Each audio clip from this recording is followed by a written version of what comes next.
Alléluia. Alléluia. Peu importe, quand on passe au travers, on garde notre joie, on garde notre paix parce qu'on est à propos de recevoir en ce moment une parole encourageante. C'est pour ça que je suis autant dans l'allégresse.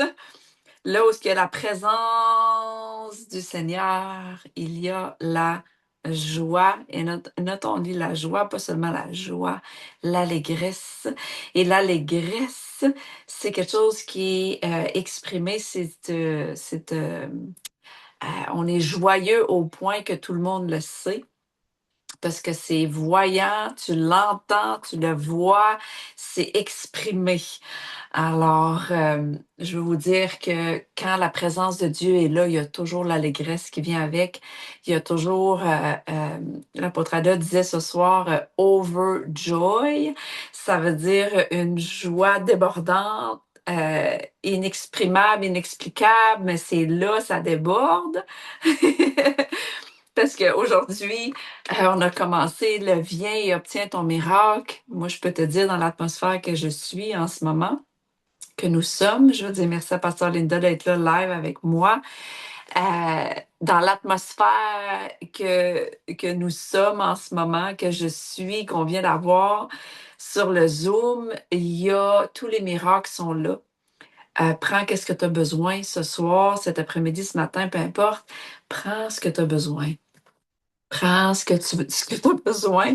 Mais la bonne nouvelle qui va être partagée en ce moment, tu peux pas faire autrement que te réjouir et de dire waouh, OK, je peux relaxer, je peux être dans son repos, je peux prendre cette parole-là pour du cash puis y aller full speed, là, tu sais. Pour tous ceux et celles qui n'ont pas écouté euh, la puissante parole que Pasteur Linda a apportée dimanche dernier. S'il vous plaît, allez-y, allez-y, allez-y. C'est une écriture que je vais ajouter, là, qu'on ajoute à cette parole puissante qui a été partagée, de garder nos pensées. C'est quelque chose que l'apôtre Ada a partagé aujourd'hui dans 2 Corinthiens, qui vient comme vraiment comme compléter tout ce que le Saint-Esprit a partagé à travers Pasteur Linda dimanche. Euh, c'est vraiment un message spécial parce que c'est comme il y a 2 camps.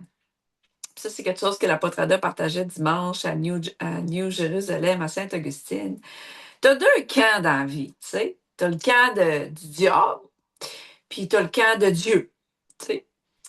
À- Puis ils ont leur gang, tu sais. On a Dieu avec toute la gang d'anges, là. Et t'as Satan avec toute sa gang de démons. OK?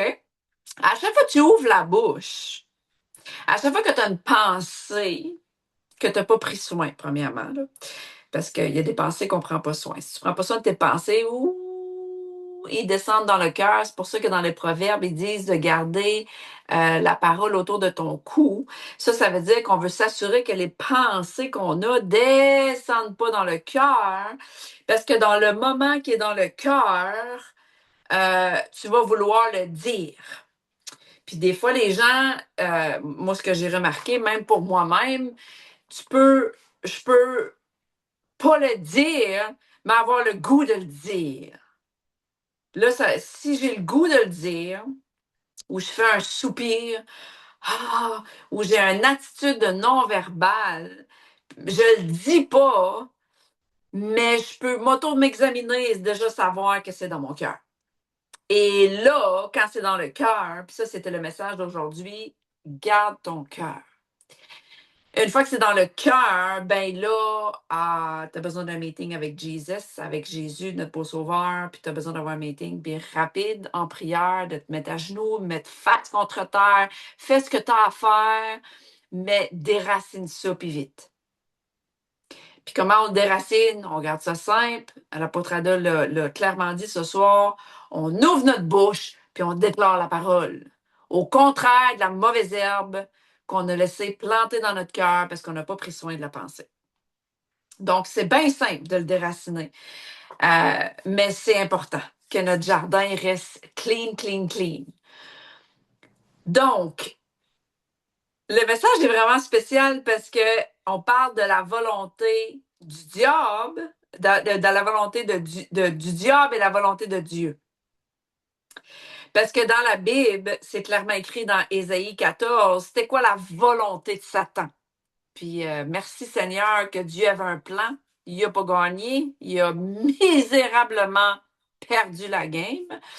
Mais c'est bon de le voir dans les Écritures pour que tu puisses savoir quand les esprits mauvais veulent opérer dans ta vie, c'est tout à propos de je vais faire ci, je vais faire ça, c'est toute ta vie tourne autour de ton nombril, de tes affaires dans le naturel.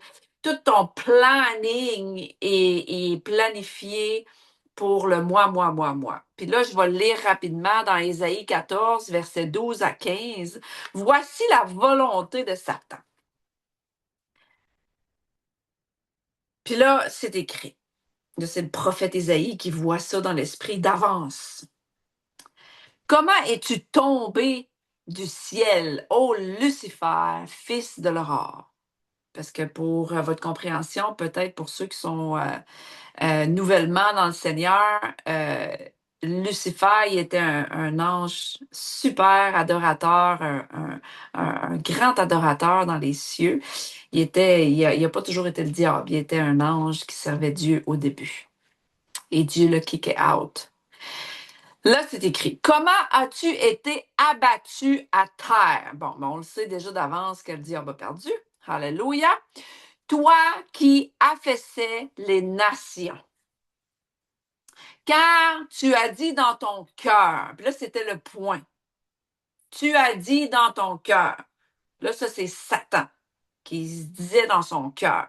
Puis là, moi, je te le dis à toi, garde ton cœur, parce que si tu te dis dans ton cœur quelque chose et que tu le contrecarres pas avec la parole de ta bouche, avec la vérité, tu prends pas soin de ces pensées-là, je te le dis, là, c'est infaillible. Moi, j'écoute les gens parler dernièrement, là, puis c'est tellement facile de discerner ce qu'ils vivent. C'est tellement facile de discerner la direction qu'ils vont. C'est tellement facile de voir s'ils sont en train d'accomplir leur destinée ou de la ralentir. C'est tellement facile de voir pourquoi ils sont encore dans leur bébite ou qu'ils sont super florissants.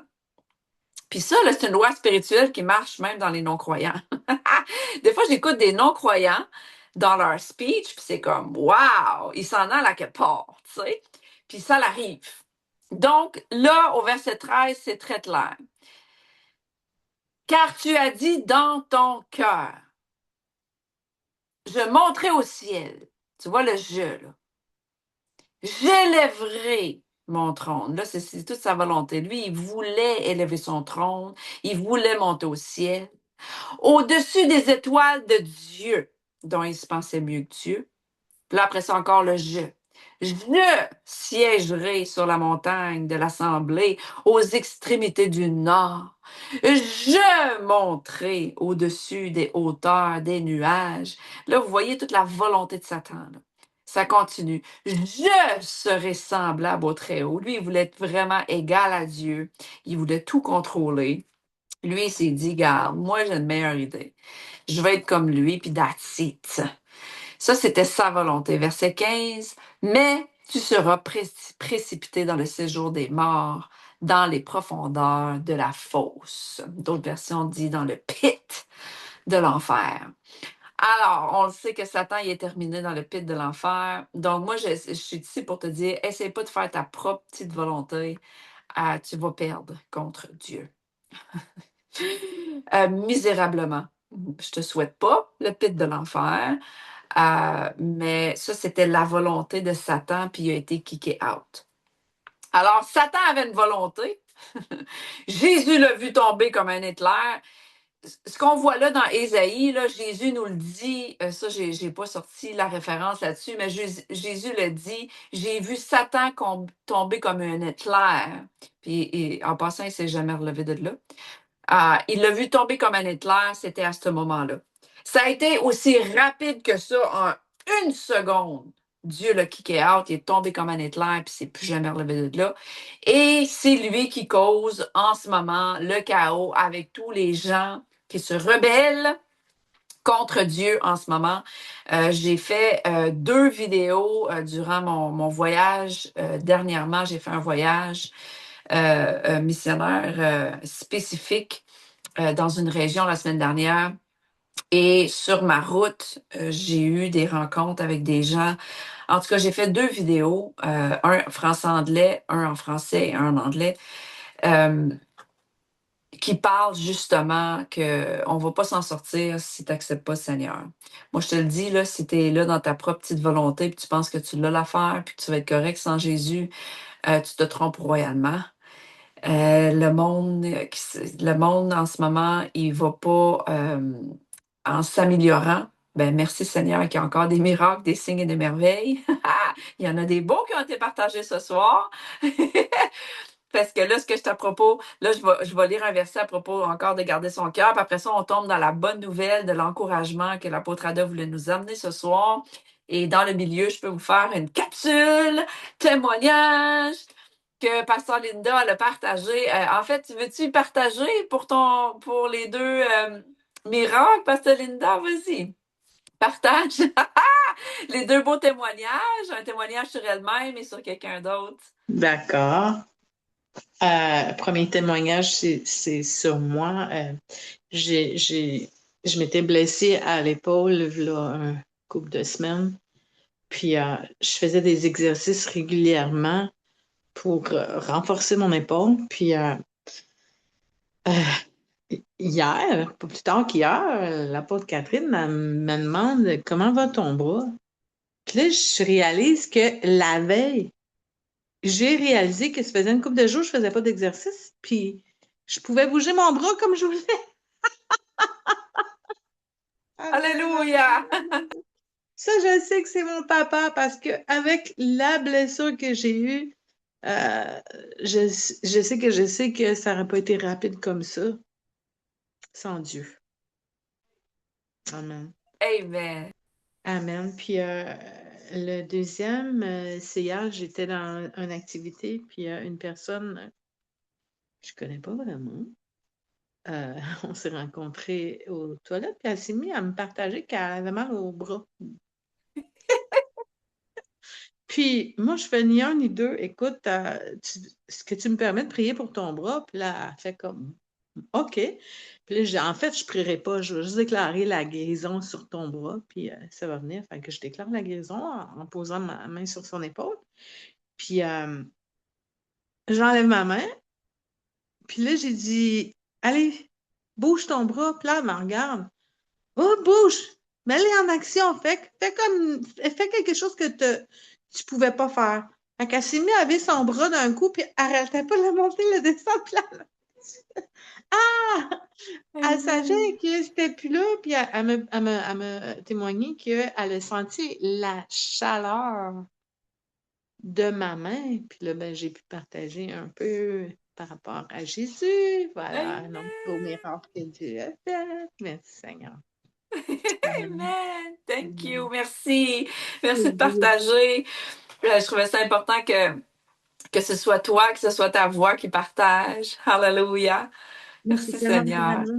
Tellement encourageant de voir qu'est-ce que Dieu fait. Alléluia. Amen. Amen. Merci. Merci, Merci. Jésus. Fait que vous voyez comment Dieu opère. Tu sais, c'est viens et obtiens ton miracle. L'apôtre Ada veut toujours elle apporte toujours une parole, mais quand on est tout le monde ensemble sur la plateforme, on témoigne. Puis quand il y a des gens qui ont besoin, bien entendu, il y a des requêtes. Il y a eu des requêtes qui ont été demandées à la fin, qui ont été relâchées. Écoutez, Dieu, c'est un Dieu de miracles. Puis il faut savoir c'est quoi sa volonté. Puis dans tout ça, on garde notre cœur parce qu'une chose que je sais de Pasteur Linda avec son témoignage, elle a gardé son cœur. Parce que justement, comme elle a dit, elle sait, écoute, c'est elle qui vit dans son corps, là. Elle sait que quand l'accident, parce que tu sais, c'était pas quelque chose qui est arrivé juste soudainement comme ça, il y a eu un accident. Quand l'accident est arrivé, elle a tout de suite gardé son cœur. Elle a tout de suite déclaré la parole. Elle a tout de suite cru que Jésus, c'est le grand roi. Puis that's it. Elle a pas changé son idée à propos, même si ça a été plusieurs, en fait, je ne vais pas dire jours, là, ça a été quelques semaines de douleur. Elle n'a pas changé d'idée, même qu'elle s'est activée, elle faisait ses exercices. Elle a gardé son cœur. Elle ne s'est pas dit, ah, il y a quelque chose là, ou ah, c'est peut-être déchiré. Elle n'a pas commencé à avoir une image de son épaule. Elle a pris soin de ses pensées. Elle s'est pas laissée vaincre par la douleur. Elle n'a pas laissé cet événement-là la décourager. Tu comprends?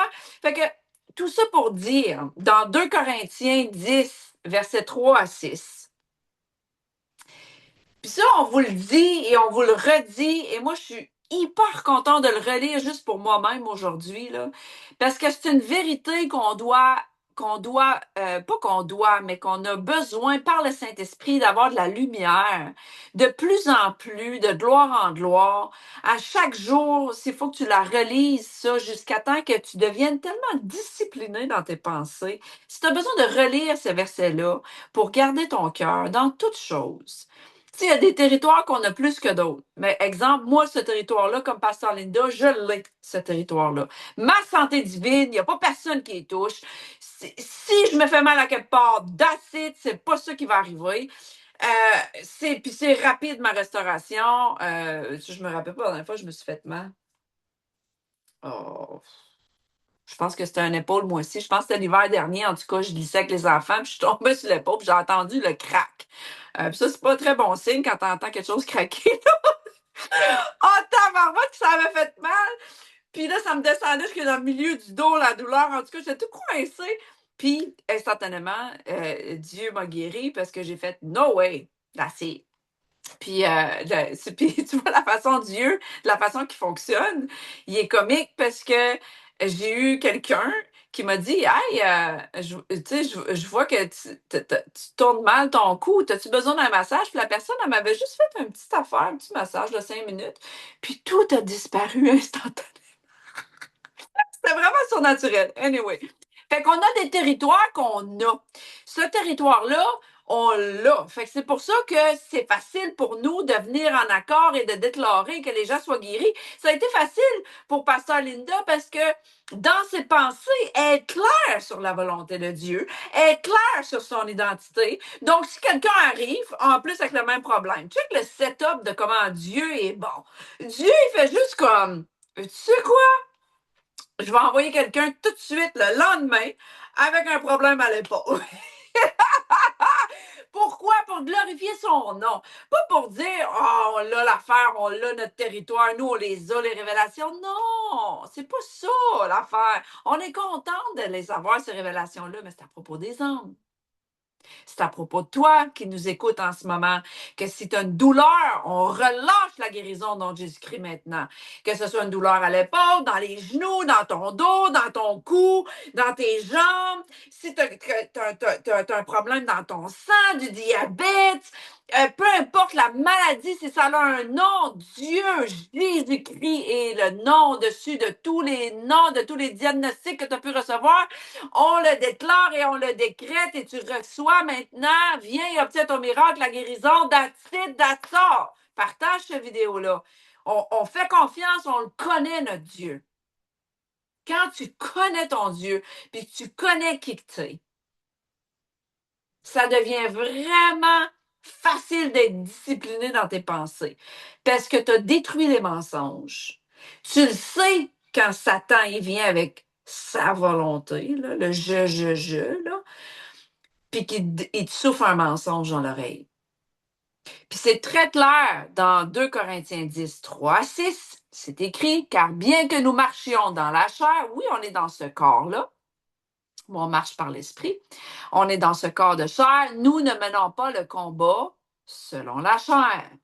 Verset 4, car les armes de notre combat ne sont pas charnelles, mais puissantes en Dieu pour renverser les forteresses. Ça, c'est la première affaire. Renverser les forteresses, on les renverse. Justement, quand moi, ça m'est arrivé mon accident, ou Pasteur Linda, ça y est arrivé, à renverser instantanément, déclarer instantanément, on garde nos yeux fixés sur Jésus, on renverse qu'est-ce que l'ennemi essaie de faire. verset 5. Après ça, c'est écrit, pour renverser les raisonnements et toute hauteur qui s'élève contre la connaissance de Dieu. Bon, ben, le connais-tu, Dieu? Ah ah, si tu le connais pas, Dieu, tu vas pas renverser grand-chose, OK? Puis quand ça dit renverser, c'est ta job. C'est pas la job de Dieu de faire ça, là. On renverse tout ce qui s'élève contre la connaissance de notre Dieu.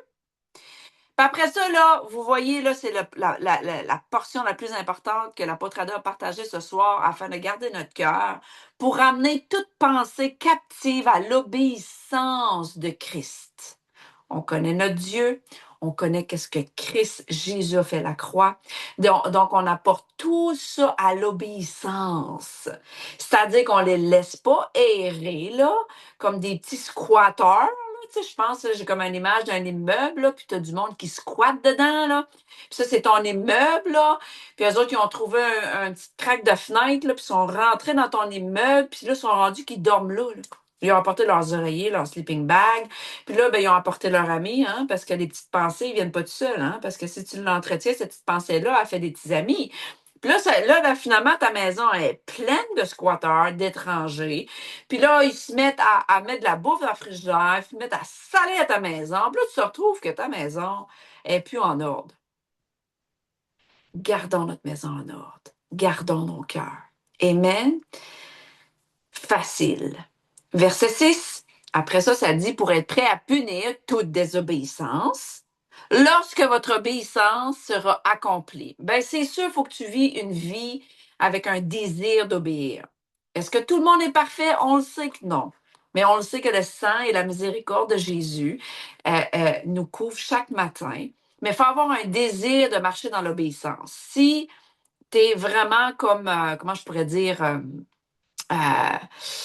euh, c'est quelque chose que tu fais de selon ta propre volonté dans les péchés et là, tu ne pourras pas punir l'ennemi. Tu ne pourras pas punir puis juger tout ce qui désobéit dans ta vie, tout ce qui est pas aligné avec la volonté de Dieu si tu vas juste simplement pécher, puis que tu t'en fous, puis que tu choisis d'obéir à ta chair plutôt qu'à l'esprit. Là, ça va être rough d'aller contre la désobéissance, d'aller contre l'ennemi. Mais le point ce soir, gardons nos cœurs. Puis là, je vous apporte la bonne nouvelle tout de suite. Je vous apporte la bonne nouvelle, je vous apporte la bonne nouvelle, la volonté de Dieu. Là, on a vu la volonté de Satan. On a vu que dans nos propres volontés, on a besoin de vraiment prendre sur nos pensées. Maintenant, soyons encouragés. Je vais y aller en rafale dans les versets de c'est quoi la volonté de Dieu pour ta vie? Sincèrement, et tu peux pas être dépressif plus jamais après avoir lu ça.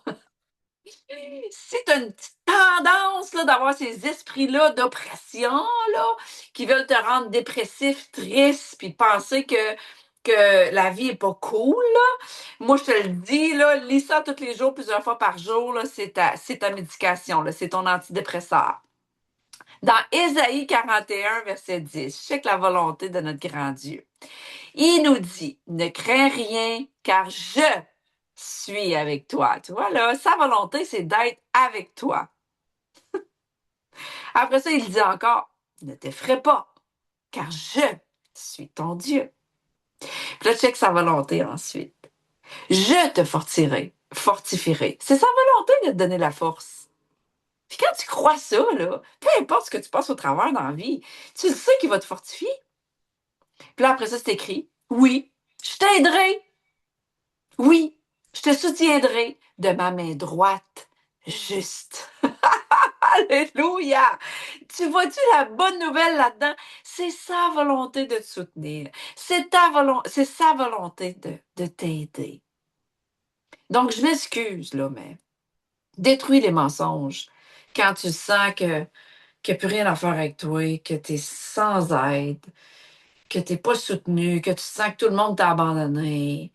Le party de pitié, là, pity party, là, c'est un party où ce que tu te sens une victime, là. C'est des gros mensonges. Sa volonté, là, c'est de te soutenir avec sa main droite. Puis le verset 13, si on va un peu plus loin, c'est écrire, car moi, le Seigneur, ton Dieu, Check sa volonté. Il dit, je te tiendrai par la main, ma main droite, en te disant, ne crains rien, je te secourrai. Il y a un secours en lui. Comment peux-tu être découragé quand tu le sais que c'est sa volonté de te secourir? Tu sais que c'est sa volonté de te faire justice. Tu sais que c'est sa volonté de tout mettre droit de ta vie. Ses promesses sont un oui et amen. Puis là, ça continue. Notre super prophète, Isaïe, nous le dit dans le chapitre 46. Là, notre beau Seigneur, check ça, sa volonté, dans Isaïe 46, verset 4. Même jusqu'à ta vieillesse, je suis le même. Et même jusqu'à tes cheveux blancs, je te porterai. C'est moi qui t'ai créé, je te soutiendrai. C'est moi qui te porterai, je te délivrerai. Il n'y a pas aucune délivrance qui est tough pour le Seigneur. Encore là, c'est viens et obtiens ton miracle. Si c'était pas une douleur physique que tu as, mais que c'était une douleur mentale et que tu as besoin de délivrance, on commande à toute démonique attaque, toute attaque démoniaque sur ta vie, on te délivre maintenant au nom de Jésus-Christ. On commande à tout esprit d'oppression, tout démon qui veut t'oppresser, tout esprit d'autisme, tout esprit d'anxiété, de peur. On l'a vu, Dieu a dit ne crée rien et on vient en accord avec sa parole pour ta vie. Tu es délivré. Prends ta délivrance aujourd'hui, maintenant, dans ce temps. Deviens et obtiens ta délivrance. Obtiens ton miracle. C'est une bonne nouvelle, c'est écrit. Je continue parce que pendant que je lis, il y a une délivrance qui prend place. Je te le dis, là. Moi, là, en tout cas, j'ai eu une joie surnaturelle, là, moi, je baigne en ce moment dans cette parole-là, là. Je la mange pour moi-même, je me délecte. Ça me fait du bien à mon âme, fait que je peux juste imaginer à quel point ça peut te faire du bien toi aussi. Isaïe 46, versets 8 à 10 maintenant. Souvenez-vous de cela et montrez-vous digne d'hommes. Rappelez-vous, puis transgressez. Souvenez-vous des choses anciennes, car je suis Dieu. Faut se rappeler des témoignages qu'il a faits. Moi, je me rappelle de chaque petite guérison qu'il a faite dans ma vie. C'est quelque chose que je médite souvent. Puis je me dis, ah Seigneur, t'es bon, t'avais fait ça l'autre fois, t'avais fait ça l'autre fois. Ah, t'as guéri cette personne-là à travers moi l'autre fois. Faut se souvenir, Dieu nous le dit de se souvenir. Il n'y en a pas d'autre, je suis Dieu, nul n'est semblable à moi. Annonçant la fin dès le commencement, depuis les temps anciens, ce qui n'est pas encore accompli, disant, mon conseil, mon plan s'accomplira et je ferai toute, quoi? Ma volonté. Fait que s'il y a des choses que tu attends, là, parce que ça dit, là, des choses qui ne sont pas encore accomplies. Dieu, sa volonté, ce qu'il dit, il dit mon conseil, mon plan, il va s'accomplir. Il dit, je ferai toute ma volonté. C'est sa volonté. Que tu aies une justice, que tu sois guéri, que tu sois délivré, que ta famille soit restaurée. C'est sa volonté. Puis dans le processus, sois donc en paix. Dans le processus, prends donc ta joie. Porte ta croix. Ce matin, je me suis réveillée avec cette pensée-là. J'ai fait un rêve surnaturel. Je ne vais pas prendre le temps de le détailler, mais j'ai fait un rêve. Wow! Puis après ça, j'ai mis mon cadran, puis là, j'étais comme, oh, j'ai goût de dormir. J'avais goût de dormir plus. Mais je voulais passer mon heure avec le Seigneur avant notre temps de prière. Puis là, il m'est venu l'image de la croix. Puis là, il dit sérieusement, prendre plus de sommeil, c'est quoi? De te lever plus tôt, c'est quoi comparativement à ce que j'ai accompli à la croix? Hey, tabarouette, je me suis levée de là, mon ami. Je me suis levée de là parce que c'est sa volonté pour la mienne. Puis quand je compare ce que Jésus a fait, mourir à la croix, la souffrance, la défiguration, le sang versé, et c'est pas juste la violence physique, mais psychique, de tout porter les fautes du monde entier sur lui. C'était vraiment intense. Vraiment. C'est quoi, pour moi, ma petite personne? C'est mal vu du lit. Parce que je le sais qu'il va faire sa volonté. Mais il me demande un partenariat de faire la sienne en retour. Amen. Je finis avec 2 versets. Ésaïe 25, excuse. Verset 8. Il anéantira la mort pour toujours. Fait que là, quand il dit il anéantira, ça c'est le prophète Ésaïe qui annonçait Jésus. Donc on peut dire il a anéanti la mort pour toujours. La mort a été vaincue. Et le Seigneur Dieu a essuyé les larmes de tous les visages. Il a ôté de toute la terre l'opprobre de son peuple, ça, c'est-à-dire la culpabilité, la honte de son peuple, car le Seigneur a parlé. Fait qu'encore là, si tu sens de la honte, tu sens de la culpabilité, tu sens de la condamnation, tu sens de la tristesse, c'est sa volonté d'essuyer tes larmes.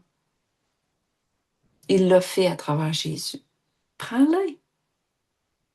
Prends-les. Puis c'est correct si des fois il y a des larmes qui coulent puis tu veux les donner au Seigneur parce qu'il a dit, donne-moi tes soucis parce que je me soucie de toi. Mais il les essuie rapidement par après. On pleure pas de victime plus jamais quand on est croyant.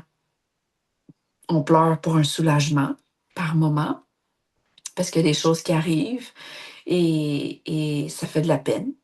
J'ai pleuré dernièrement comme j'avais pas pleuré depuis longtemps pour des hommes.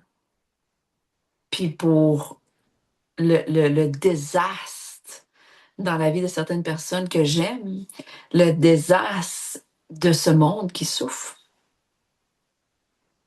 Mais Dieu, il a essuyé mes larmes. Je suis pas restée triste pour toujours. Puis ça, c'est quelque chose que je partage dans une de mes vidéos. Vous pouvez aller le voir sur YouTube la semaine dernière. Je suis arrêtée sur la route, puis en quelques secondes, un monsieur m'a dit, ouais. C'est vrai que Dieu cherche mon cœur. Il avait ses bras croisés, puis il a vu sur mon auto, Dieu cherche ton cœur. Définitivement. Le fait que tu me poses la question, le fait que je t'ai arrêté ici de gazer, puis le fait que tu es là, puis que je te réponds, c'est clair qu'il cherche ton cœur. Puis en quelques instants, en quelques minutes, il m'a déversé que une amie dans la cinquantaine vient de se suicider, de se pendre dans son garde-robe. Une femme très bien, avec beaucoup d'argent, avec une bonne carrière, une maison. Puis que son ami vient de mourir une crise de cœur, quelqu'un d'en forme comme lui. Le gars était un athlète, un entrepreneur aussi. Puis il m'a dit, tu sais quoi, tout cet argent-là, puis la santé qu'on croit qu'on a. Je pense que si on n'a pas Dieu, puis qu'on n'a pas Jésus, on n'a pas grand-chose. Il y avait une révélation drette là. Pendant qu'il me parlait, puis après ça, il m'a partagé, il dit, je suis en contact avec un autre de mes amis, son nom c'est Tony. Puis il était tellement en douleur chronique avec l'arthrite, il dit, il a crié à Dieu dernièrement. Puis Dieu, il dit, a répondu. Dans son salon, tout seul, il a été complètement guéri.